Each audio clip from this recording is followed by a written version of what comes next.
2-minute drill, a 2-minute drive, and what happened with that, and that seemed to put the nail in the coffin as far as the outcome of the game. Well, our offense is really up-tempo, so 2-minute offense isn't really much of a difference.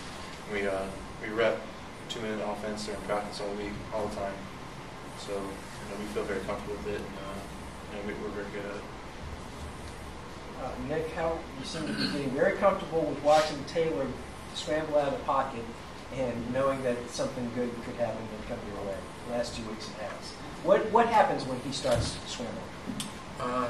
The defense kind of just so focused on his running ability and that they kind of lose sight of the wide receivers, and somehow we just want to find a way to connect on a good percentage.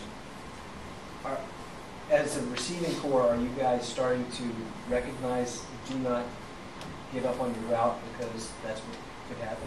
Yeah, are you talking among yourselves? We even started repping that in practice, before, during the beginning of the season, once the play broke down, we kind of just, assumed that the quarterback would run. But now during practice, we practice on running, we find an open spot when Taylor starts to scramble. How do you practice that?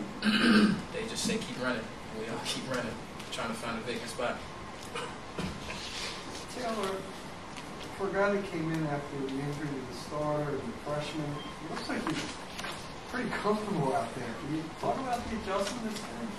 Well, with the line that we have and the receivers that we have, it's pretty easy to succeed in this offense. If you just throw it with the receiver can catch it, they're going to catch it.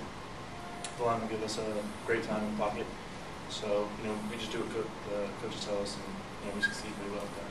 How much did last week hurt Taylor, and how long did it take you to get over that? Did you use it as motivation for this week? Yeah, it was shocking, after the game. It hurt until the next day we had to get over it, on the Villanova. We feel like we can still do something this season. And we just had to forget about Towson. If we let that in our heads still, it would have been a bad week. But staying on them and building the lead and then holding them down, is that kind of... We focus on that a lot. We've been, in the second half, we've been told that we've been conservative. We don't want to come out that way. We want to put our foot on the throat and keep it out. Craig, the defense got some big plays early. What happened on the fumble? Then you recovered on the fumble too. The fumble, I blitzed in. I knocked the guard back into the quarterback, and I saw Eddie McClain and Devon Simmons get hold of the quarterback, and the ball popped out. I reached to scoop it, but one of Villanova's linemen dove and knocked it forward, so I just fell on it, so we get the ball back.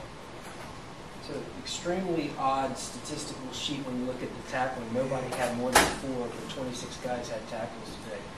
What does that say about your defensive unit right now? Everybody's running to the ball. That's one thing we preach. That's one thing we pride ourselves on. Like Coach Rondo always tells us, our effort is our best asset. And we've been kind of getting away from it, but we feel like we can get back to it this week. For you, how stinging was the loss last week? And when did you get it? Or are you? I'm over it now.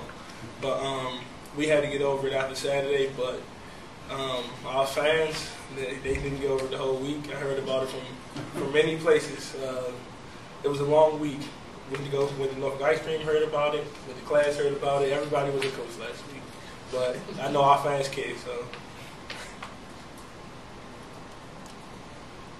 Were they right? Yeah, some people were right, but I mean, no comment. Are you guys looking at these last 3 games with an opportunity now? I mean, if you didn't know, Richmond, you had final in the Richmond game? Delaware lost at Rhode Island, so strange days in the CAA.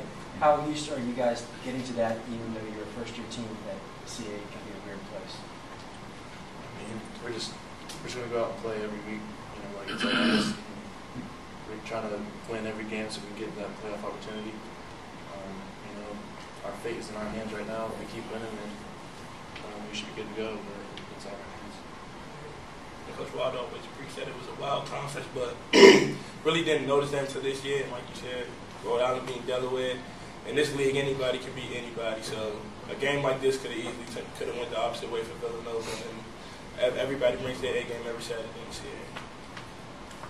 to get this win at this point in the brief history of our program. These wins are really big for us, especially winning on the road. We're now 2-1 on the road in the CAA. And, when I was talking to our players in preseason about this conference, I told them about last year William and Mary being co-champs in the league and being 4-0 at home and then being 2-2 on the road. And the point I was making to them is if you can figure out a way to go 500 on the road in this league and win the majority of your home games, then you're going to be around come November. And here we are. You know, we're about to roll into November here, and you know, we're still involved in this league.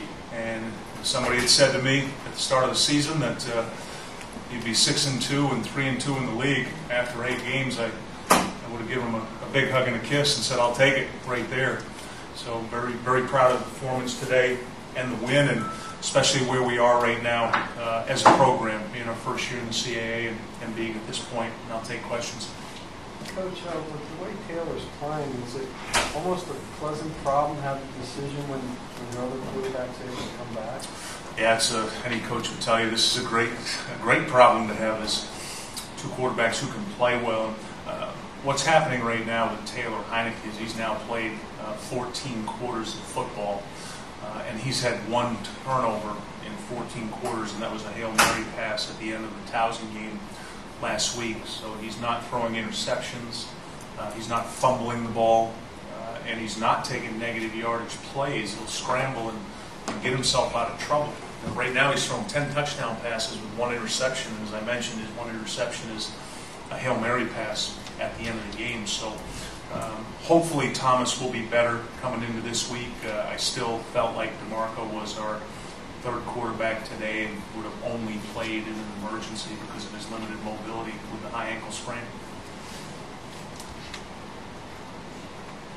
How much of a boost did the 2-minute drive that you guys have give your team, and what did you think going into the half after that?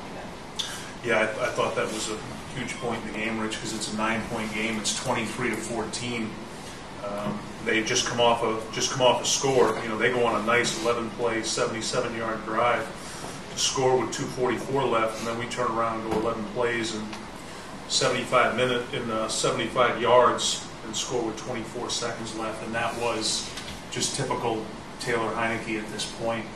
He was just phenomenal in that first half, the way he played. The touchdown pass actually broke down Rich. He didn't have an open receiver. Villanova did a nice job and covered it. Covered the route we had called, and Taylor scrambled out, and Mayers adjusted to him for the touchdown. And it's just something you don't see that often with freshman quarterbacks, the ability to take a play that really should be nothing. He could have thrown the ball away in that situation, and I certainly wouldn't have been upset with him. Yet he scrambles out of the pocket. He feels that he's getting away from the D-line not to give up a sack, and then throws that touchdown pass that puts us up 30-14. That was a huge momentum boost for us going into the half. Tried some trickery at the beginning of this game, a 2-point conversion. What were you thinking there? Well, I was hoping we'd get that. Feeling really smart if we did. They did a nice job. Their D linemen just, I'm not going to say which one of our kids, but just destroyed one of our kids. And the initial signal, I don't know if you guys saw it, I saw one of the line judges put his hands on him, said he was in, and then another guy came in and said no, his knee had hit the ground, but we just got blown up on that. I thought we had to play. We hadn't shown that before the muddle huddle. And Villanova did a nice job. One of their interior D linemen just did a really good job on that. And then you come back with a chip onside. And we were 0-2 early in this game on special teams. We had tried, for those of you who haven't seen us play before, we do a surprise onside kick where we try to, the word Rich just used, chip. We try to chip the ball over the front line and have our widest guy, our outside coverage guy, catch the ball in the air, in stride. And we've tried that now 6 times. We've caught it 4 times. We got the ball. The 2 we've missed, it's been out of bounds, and unfortunately Jared he hit the ball too hard because we had it. It was there. Fortunately for our defense, they stepped up in that situation. They don't punch me on their way out to the field knowing they've got a go play defense from our own 40. They went out and stopped them. Coach, I know Taylor was highly regarded coming in, but has he surprised you at all with this kind of efficiency? He surprised me from the standpoint of he's a freshman playing in arguably the best conference in the country. And going into this game today, he was the second most efficient quarterback in our conference. I mean, that's surprising to me. And I've been around quarterbacks and, coach should have played it my whole life. And to see a player who didn't even go into the season thinking he was going to play, he was redshirted. That was the plan all through August, all through September. And then when DeMarco went down at halftime in the Massachusetts game, the red shirt came off. It wasn't as if he's been preparing to play in this league. So to see what he's doing from an efficiency standpoint, and any coach will tell you. Andy and I were talking about this after the game. If you have a quarterback who doesn't turn the ball over, you're going to have an opportunity to at least be in the game, and that's what he's doing for us right now. He's keeping us in every game, and then he's making some pretty good plays. Do you want to be even more aggressive after the way the letdown the last game to get the team spirit back up? To be more aggressive with the 2-point conversion and things early on? Was that to get the team more focused and keep the pedal to the metal? That's always been the way we played. We played 30 games now. We're 23-7, and we've been a team that is aggressive in all three phases in terms of how we call it. And the reason we do that is we're still trying to learn how to play. And I say that respectfully to everybody we played, including Villanova today. We're still learning how to play football. We don't have it all figured out yet. And my philosophy from the time we've started to play is that what some people might call chances, I call calculated opportunities.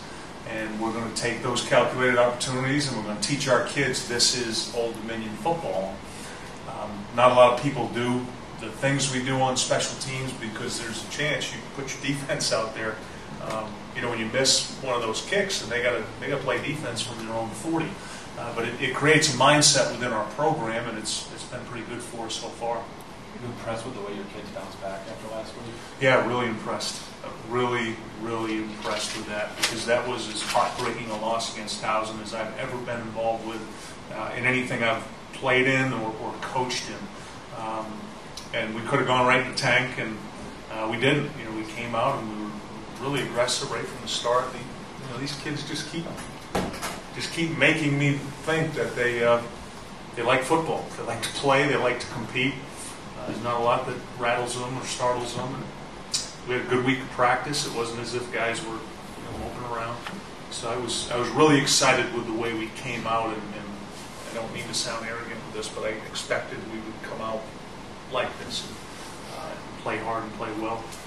You got time for one more question for Coach? Did you think that with the way the Villanova offensive line struggled, that you could be, I haven't seen you play before, but could be extra aggressive defensively and going after their quarterbacks? We didn't do anything out of the ordinary with that. We knew they were young. We've got some pretty experienced guys up front. We've got a couple kids that are NFL prospects, and Cameron and McClam. And those kids played pretty well today, but I thought Villanova played hard. I mean, their kids play hard. They're just they're not getting consistent play right now at quarterback, and I've been around that before. Chris Whitney's not out there right now. If he was, that's a different football team. You're trying to get a young kid to play who's hurt, come back from an injury. So we didn't do anything special with that, but I felt like we got really good pressure on Dustin early in the game. I thought we forced him into some bad decisions with the pressure.